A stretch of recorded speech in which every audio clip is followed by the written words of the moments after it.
So yun, ito yung trabaho namin ni Kuya Kevin. Walang gawa sa company, wala kaming pintura, walang mga container, kaya to nagre-repair na lang kami ng mga pwedeng ayusin.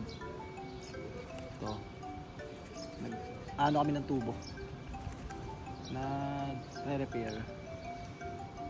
Yan, ito yung view ko dito, boy. Oh, napakagandang view. Yan, summer season kaya makikita nyo yung palayan, pero pag winter wala. Ngayon ang ganda ng view lang. Tapos may nakita kong aso, tinawag ko yun, kamukha ni Potpot. Kala ko si Potpot eh. So yun guys, ayun siya malayo. Titingin niya na. Good. Kamukha ni Potpot. Pero pandakpot. Diba? Nagbabantay siya dun sa amo niya na nagpa-farm. Gaganda ng aso dito, yun, parang mga wolf. Ay, mga ibon, no? Kamukha ni Potpot. Kamukha ni Potpot na Chichi. Ganun. Potpot yung mukha, tas pandak. Palakad sa gitna ng palayan, no? Siya lang yung tao. Di ba? Kitang kita mo dito pag may maglalakad sa palayan kasi walang katao-tao eh. Malinis. Diba? Dito lang. Dito ako sa may pinakamataas eh. Nakatayo. Eh, nakapantay natin yung bubong. Diba? Naantay lang natin si Kuya Kevin. So, let's go. So yun guys, simula nung pumasok kami, ito nga lang yung ginawa namin. Diba? Yung parang pinutol lang yung pipe dito. Pinutol, tapos nilagyan namin ng end cap dito para, kasi may pipe dito na mahaba. Tinanggal. Tapos yun, palpak pa. Pagka open, tumalsik. Tumalsik yung pinaka end. Kasi parang hindi ganun kadikit yung pandikit. Tsaka may tubig kasi. Kaya yun, ulit. Ayun, nabasa ako. Yung ulo lang. Pero all goods lang kasi wala namang ginagawa. Tawanan lang nung pagka open ko na ito. Talsik ang tubig dun eh. Buti hindi chemical. Tawanan lang kami.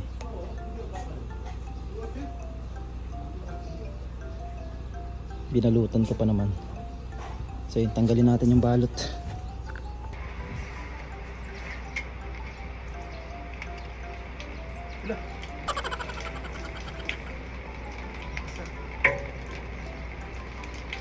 So yun guys, mamaya na daw namin gagawin. Dahil ito yung pondo na binili, hindi ito yung usual na ginagamit namin. Parang hindi siya ganun kadikit. Yung isa, ibang brand. Talagang pagkain mo, pang mga heavy duty. Malakas yung pressure ng tubig dun. Kaya yun, bibili daw muna. Baba daw muna kami. Let's go! Para kami nasa barko, di ba?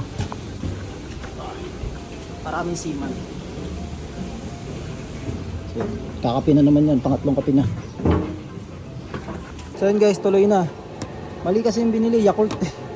Dito talaga yung magandang brand. Nakapit.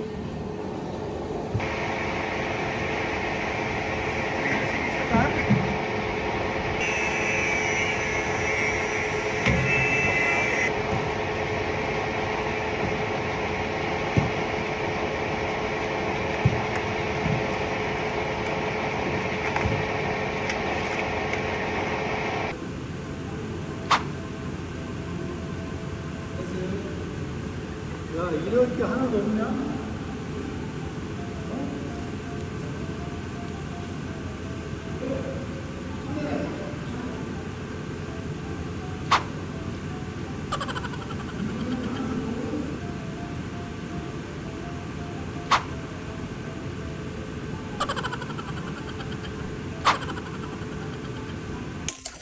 Hey, so yun guys, dahil wala na kami ginagawa sa company, ano naman tayo, farmer ulit.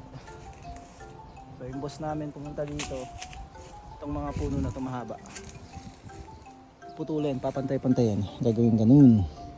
So kanina pa kami ni Kuya Kevin dito, ito lang yung trabaho namin, papabutin na namin ito hanggang bukas.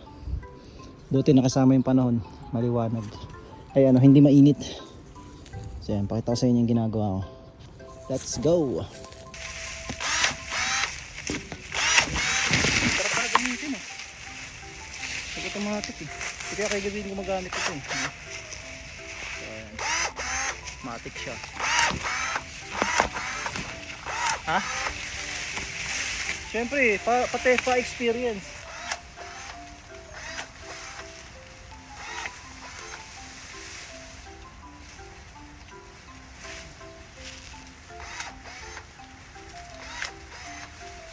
Pahinga muna tayo, masyado mabilis. Wala tayong gagawin bukas. Let's go. Ay, ang ganda ng view. Langit yan, boy, oh.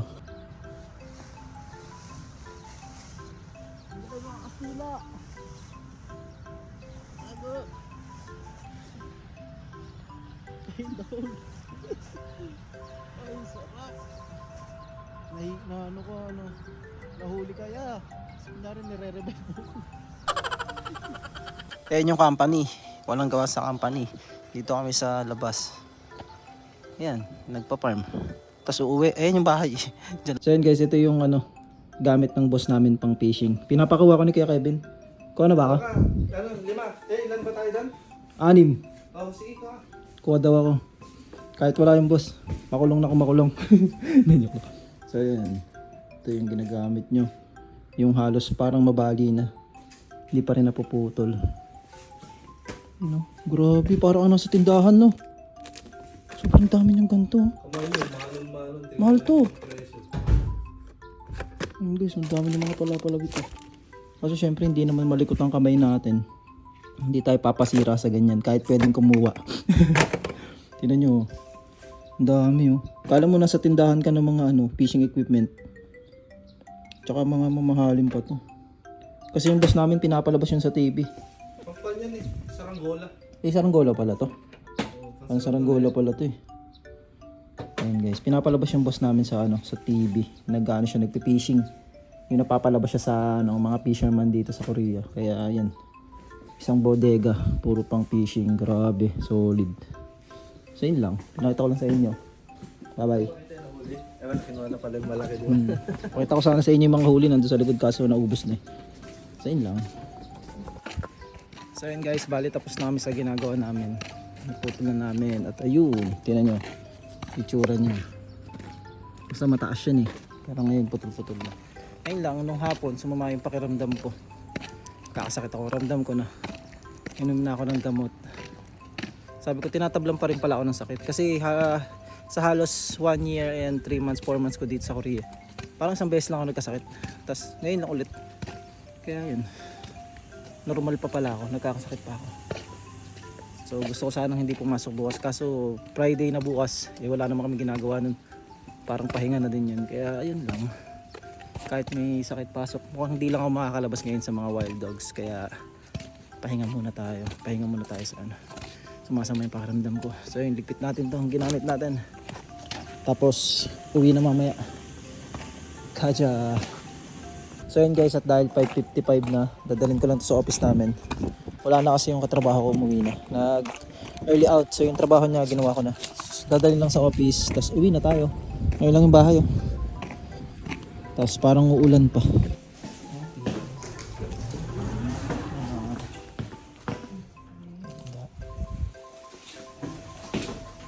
So yun guys, bali, ayun na, uwian na nga natin. Pero nakatambay muna ako dito sa kubo.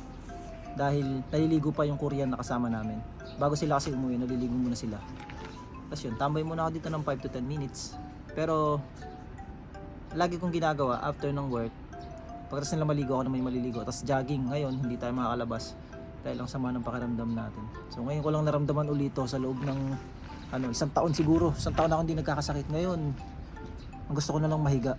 Magpahinga dahil parang alam mo yun, sumasama na yung pakiramdam mo, kailangan mo magpahinga, hindi mo pwedeng ipilit dahil mas lalala.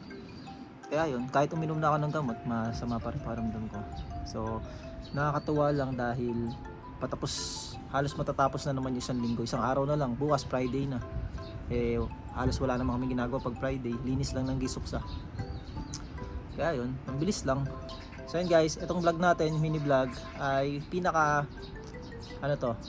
tamad version. Kasi same day ko siya i-edit. Ngayong araw ko siya binlog, ngayong araw ko din i-edit. Kumbaga mabilisan na lang, tatry ko yung ganitong klaseng vlog para mabilis ako nakakapag-update. Kasi yung mga vlog ko na dati pa, ginagandahan ko pa yung vlog, kumbaga voice over, pagka tinamad ako edit, di ko na siya na-edit hanggang sa natatabunan na. So ngayon, mabilisan na lang. Pag sinipag, tsaka natin habaan at i-edit na maganda. So yun, hanggang dito na lang. God bless, ingat, bye bye. 그게 아니라 그 기사한테 화나는 거다. 어? 그러면 우리가 앞으로 어떻게 하냐면 주머니에 어디다 던지냐고 막 그러고 지금 큰 소리 쳤는데 May box. 근거는 뭐냐면 교육시키지 않으면 안 된단 말이야. 우리가 할 말이 없어. 아까 지금 솔직히 말해서 교육 안 시켰으니까